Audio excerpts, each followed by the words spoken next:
ನಮ್ಮ ಮಲ್ಲೇಶ್ವರದಲ್ಲಿ ದಿನಕ್ಕೊಂದು ವೆರೈಟಿ ಹಂಗೆ ಮಜ್ಜಿಗೆ ಉಪ್ಪಿಟ್ಟನ್ನ ಟ್ರೈ ಮಾಡ್ಬೋದು. ಅಷ್ಟೇ ಅಲ್ಲದೆ ಸಾಫ್ಟೆಸ್ಟ್ ತಟ್ಟೆ ಇಡ್ಲಿ ಟ್ರೈ ಮಾಡಿದೆ.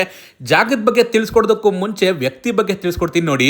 ರೆಕ್ಕೆಯ ಕುದುರೆ ಏರಿ ಬೆಳ್ಳಿ ಬೆಳ್ಳಿ ಮೋಡ ನನ್ ಲಿವರ್ ಕೊಟ್ಟು ಉಳಿಸ್ಕೊಡಿ ಡಾಕ್ಟರ್. Very emotional. ಈ ಎಪಿಸೋಡ್ ನ ಎಲ್ಲರೂ ಜಿ ಕನ್ನಡದಲ್ಲಿ ನೋಡೇ ಇರ್ತೀವಿ. ಇವ್ರಿಗೊಂದು ಹ್ಯಾಟ್ಸ್ ಆಫ್ ಹೇಳ್ತಾ ಇವ್ರು ರನ್ ಮಾಡ್ತಾ ಇರೋ ಗಿರಿ ತಟ್ಟೆ ಇಡ್ಲಿ ಅನ್ನೋ ಈ ಫುಡ್ ಕಾರ್ಟ್ಗೆ ವಿಸಿಟ್ ಮಾಡಿದ್ದೆ.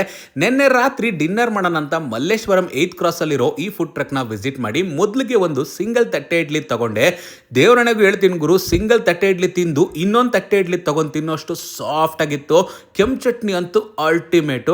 ವಡೆ ಕೂಡ ತಿನ್ನೋದಕ್ಕೆ ಚೆನ್ನಾಗೇ ಇತ್ತು. ನಿಜವಾಗ್ಲೂ ಗುರು, ತಂದೆ ತಾಯಿಗೆ ಹುಟ್ಟಿದ್ರೆ ಇಂಥ ಮಕ್ಕಳೇ ಹುಟ್ಟಬೇಕು. ಹ್ಯಾಟ್ಸ್ ಆಫ್ ಮೇಡಮ್ ನಿಮ್ಗೆ. ನೆಕ್ಸ್ಟ್ ನಾವಿಲ್ಲಿ ತಗೊಂಡಿದ್ದೆ ಒಂದು ಮಸಾಲೆ ದೋಸೆ. 40 ರೂಪಾಯಿಗೆ ವರ್ತ್ ಅಂತಾನೆ ಹೇಳ್ತೀನಿ. ಮನೇಲಿ ಹೇಗೆ ಮಸಾಲೆ ದೋಸೆನ ಪ್ರಿಪೇರ್ ಮಾಡ್ಕೊಂಡು ಟ್ರೈ ಮಾಡ್ತೀವೋ ಅದೇ ತರ ಹೋಮ್ಲಿ ಆಗಿತ್ತು. ಚಟ್ನಿ ಬಗ್ಗೆ ಅಂತೂ ಮಾತಾಡೋಂಗಿಲ್ಲ.